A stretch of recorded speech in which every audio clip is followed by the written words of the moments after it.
नमस्कार, आप देख रहे हैं दिललनटॉप.com। दिललनटॉप की टीम फिलहाल जंतर मंतर पे है, जहां पे नागरिकता संशोधन कानून के खिलाफ विरोध प्रदर्शन चल रहा है। विरोध प्रदर्शन और उपद्रव, इन सारी चीज़ों को लेकर के ज़्यादातर युवा जोश और खून से जोड़ा जाता है, लेकिन यहाँ पे सयाने लोग भी आए हैं जो इस कानून के खिलाफ एतराज़ रखते हैं। इनमें से एक साहब हमारे साथ हैं। सर, बहुत बहुत शुक्रिया हमसे बात करने के लिए। आपका नाम क्या है सर? मेरा जसबीर सिंह अरोड़ा। अच्छा, यहाँ आज आपका आना कैसे हुआ है सर? मैं आज पहली बार नहीं आ रहा हूँ। वैसे तो बहुत आंदोलनों में आता रहता था हमेशा, लेकिन जब से एनआरसी वाला इशू चला है दिसंबर के शुरुआत से, 11 दिसंबर से, तब से मैं सुगबुगाहट थी लोगों में कि इसके विरोध में। और केवल ये नहीं कि मुसलमान ही थे, सारे लोग समझ रहे थे कि संविधान की जो मूल भावना उसके साथ खिलवाड़ है और उसके पर अटैक है। तो उस दिन से मैं मतलब खुद भी पढ़ रहा हूँ। मैंने सिटीजनशिप एक्ट भी पढ़ा, कॉन्स्टिट्यूशन की कुछ क्लॉजेज भी पढ़ी और दोबारा से रिवाइज की कि इशू क्या है और उसको लोगों के बीच में कैसे समझाना है। अच्छा। क्योंकि हमारा भी एक फ़र्ज़ बनता है उम्र के नाते, और बल्कि दूसरे पक्ष में होते हुए कई बार हमें लगता है हम तो उन 6 कम्युनिटी में हैं, हम क्यों लड़े।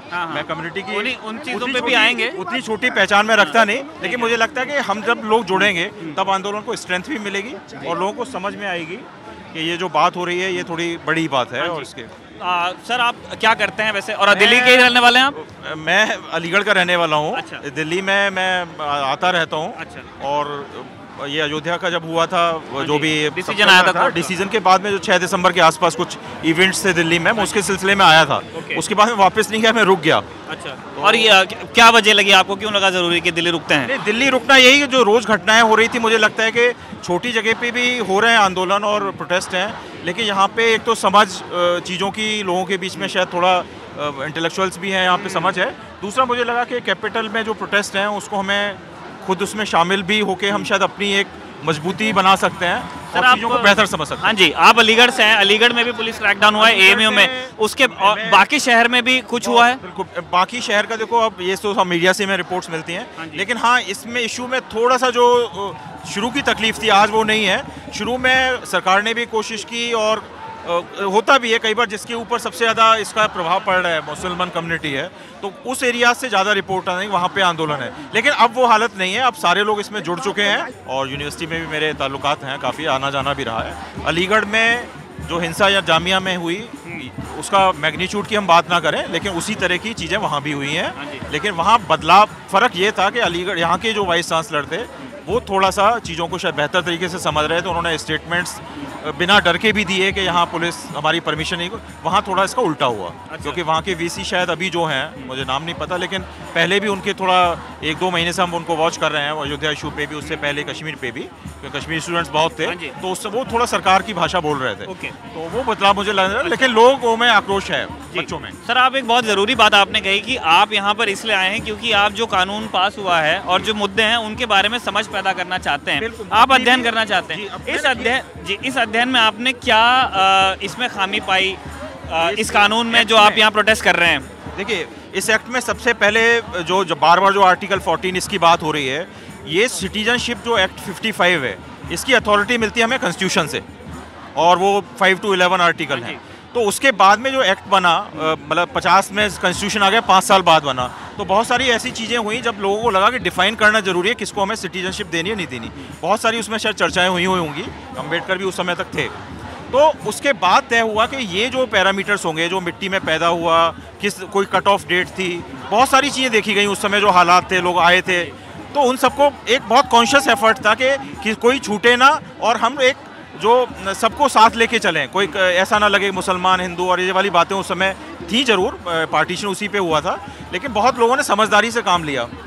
इसमें अमेंडमेंट्स होते रहे, लेकिन जब से 2014 में ये सरकार आई तब से इनकी कोशिश एक ही तरफ थी। इन्होंने 15-16 में भी इस तरह की एक बार कोशिश की थी, फॉरेनर्स एक्ट और पासपोर्ट एक्ट में चेंज करके, और इस बार इनको जब बहुमत मिल गया, जो भी संख्या मिल गई, तो इन्होंने मतलब 3 या 4 ये टेस्ट केस देखे इन्होंने, कश्मीर, अयोध्या, 3 तलाक, क्योंकि बात ये मुद्दे केवल मुसलमानों के इसके नहीं है, इसके ऊपर इन्होंने एक चिढ़ाने की कोशिश की, टीजिंग है एक तरह से कि भाई हम तो अब आ गए, हम कुछ भी कर सकते हैं। अच्छा। और जो आम, मतलब मैं अलीगढ़ में रहता हूँ, बहुत मुसलमान भाई दोस्त हैं मेरे, लोगों के अंदर जो एक अजीब सी ये फीलिंग है कि लोग मार्जिनलाइज जो होता है ना, विक्टिमाइज भी कहना उसको गलत, तो लोग फील करते हैं कि हमें चिढ़ाया जा रहा है, हमें ऐसा महसूस कराया जाए कि हम कोई सेकंड सिटीजन की तरह यहाँ रहें। अच्छा। वो एक मुद्दा मुझे लगता है बहुत किसी के बात ये नहीं, मेरे साथ नहीं हो रहा है, बात ये जो भी हो रहा है, ये हमें अभी कोई बात कर रहे थे और भी लोग तो ये था कि हम क्या सऊदी अरब या पाकिस्तान जैसा बनना चाहते हैं। हमारी कंट्री की यूएसपी या बड़ी बात ये है कि हम सब लोग मिलजुल के साथ रहे हैं सर। तो हमें उसको मतलब खुद भी इज्जत करनी चाहिए और हमें और अच्छा बनना चाहिए लोकतंत्र के हिसाब से। इस कानून में बार बार बात हो रही है कि जो लोग प्रोसिक्यूट होके आ रहे हैं उनको पनाह देने की बात। बिल्कुल, इस मुद्दे पे आपने बहुत अच्छा सवाल किया। मुझे बहुत दिनों से दिमाग में लिखता पढ़ता रहता हूँ। एक तो धार्मिक उत्पीड़ना आप प्रूव कैसे करेंगे? मेरे पिताजी खुद पार्टीशन के समय से पहले 47 में यहाँ आए थे उसी इलाके से।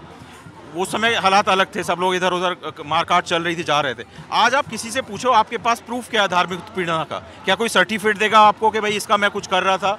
क्योंकि ऐसी जब चीज़ें होती हैं तो वो कोई सबूत नहीं होता। उस टाइम की कहानियाँ बताते थे सर आपको? उस टाइम की कहानियाँ आज भी मेरे पिताजी, मेरे 85 साल के हैं, जब वो कभी चर्चा करते हैं, अब तो खैर वो थोड़ा सा इतनी बातें नहीं करते, जब हमें बचपन में कहानियाँ सुनाते थे तो वो ऐसी बीच बीच में कभी कहानियाँ आ जाती थी तो कहते थे जब वो आवाज़ निकलती थी एक लय में, जब वो आर्मी या इस तरह की जो भी चीज़ें होती होंगी उनके दहशत हो जाती थी और वो कहते कहते रो पड़ते थे। ये हालत थी। मेरे ताऊ जो थे, मतलब पिताजी के बड़े भाई, ये 6 महीने अलग रहे रिफ्यूजी कैंप्स में, पता ही नहीं चला कहाँ थे। तो उस समय के जिन लोगों ने उसको झेला है, मुझे लगता है पेन वही, दलित का पेन दलित ही समझेगा, शरणार्थी का पेन, जो शरणार्थी हम बड़ा शब्द बोल रहे हैं ना, वो आएंगे हम शरणार्थी बना लेंगे। शरणार्थी कोई बहुत अच्छा शब्द नहीं है, आप रहमो करम पे जिंदा हैं। तो वो मतलब हम केवल एक माहौल बना रहे हैं कि ये अलग हैं वो अलग हैं। एक तो वो लोगों को बांटने का, और इस तरह के जो शब्द हैं वो मुझे लगता है सरकार जो इस्तेमाल कर रही है, पता नहीं वो कह रहे हैं कि शरणार्थी शब्द का इस्तेमाल थोड़ी कम जिम्मेदारी के साथ ये सरकार कर रही है। कम जिम्मेदारी के साथ, और वो एक उनकी पूरी एक साजिश है कि इस बहाने से लोग बट जाएं। और ये पूरा इसका गणित तो लोगों को समझ में आना शुरू हो गया कि असम में जो एनआरसी हुई थी वो 14-5 लाख का जो चक्कर था, तो इतनी बड़ी संख्या को अलग नहीं कर सकते सोच के ये लोग चले थे मुसलमान ज़्यादा होंगे, निकले आए हिंदू, तो उस वजह से ये सब इशू। और सर, आपने अलग अलग मुद्दों पे गवर्नमेंट के रिएक्शन की बात की। आप पिछले 370 की बात कर रहे थे, फिर उसके बाद आपने अयोध्या का भी जिक्र किया और उसको लेकर सरकार किस तरह से सोचती है। वो 1984 में भी हमने जुल्म देखा है माइनॉरिटीज़ पे, 2002 में भी देखा है, तब की सरकारों का रिस्पॉन्स और अब इसमें आप क्या फ़र्क पाते हैं? मैं 84 की पहले बात बताऊँ। 84 में काफ़ी हिंसा हुई और इंदिरा गांधी के हत्या के बाद में, लेकिन अब उस समय जो था 2 या 3 दिन जो चला, वो स्टेट का उसमें रोल था, उसमें कोई डिनाई नहीं कर सकता। लेकिन उसके बाद कम से कम उसकी बातचीत शुरू हुई लोगों में। कांग्रेस के अंदर से भी बहुत सारे एलिमेंट्स हैं जिन्होंने उसकी आलोचना भी की, और आज देख रहे हैं आप फांसी, मतलब उस तरह की सज़ा भी हुई। अब ये जो 2002 था गोधरा, ये भी स्टेट का वो था, वहाँ पे जो भी हुआ वो पूरी घटनाएं, नानावती कमिश्नरी सब कुछ आया। उसके बाद में आज आप जब सीट पर हो तो आपने सारे केस बंद करा दिए और इवन कोर्ट वोट ये सबको आपको मैनेज किया आपने। तो फ़र्क 84 को 2002 से थोड़ा सा आप मान सकते हैं कि स्टेट स्पॉन्सर्ड टेररिज्म था या जेनोसाइड था, वहाँ तक तो ठीक है। लेकिन उसके बाद कोर्ट की जो पोजीशन थी, क्योंकि जब कोई सरकार गलत कर रही होती है तो आपके पास रेमेडी क्या है? आप पुलिस गलत है, या पुलिस आज भी जामिया में जो हुआ, यदि सरकार उसके कहने पे वो कर रहे हैं, कोर्ट बचता है ना। तो कोर्ट उस वक्त पे इतना कंप्रोमाइज़ नहीं था, वो हमने देखा है। बहुत लंबे केस चले लेकिन उसमें फैसले ना आए हों, लेकिन बातचीत चलती रही, कमीशन भी बनते रहे। ये फ़र्क है, ये आपने फ़र्क पाया। सर, कई लोगों ने, मतलब और भी कई सारे वीडियो सोशल मीडिया पे है, प्रेस ने भी उनको कवर किया है, जिसमें निहंग सिखों ने जाके जामिया में प्रोटेस्ट का समर्थन किया है। जो लोग ये पूछते हैं कि ये मुद्दा तो मुसलमानों का है, सिख इसमें क्या कर रहे हैं, उनसे आप क्या कहना चाहते हैं? बात केवल देखो संख्या की नहीं है कि सिख 2% है, वो 13% है।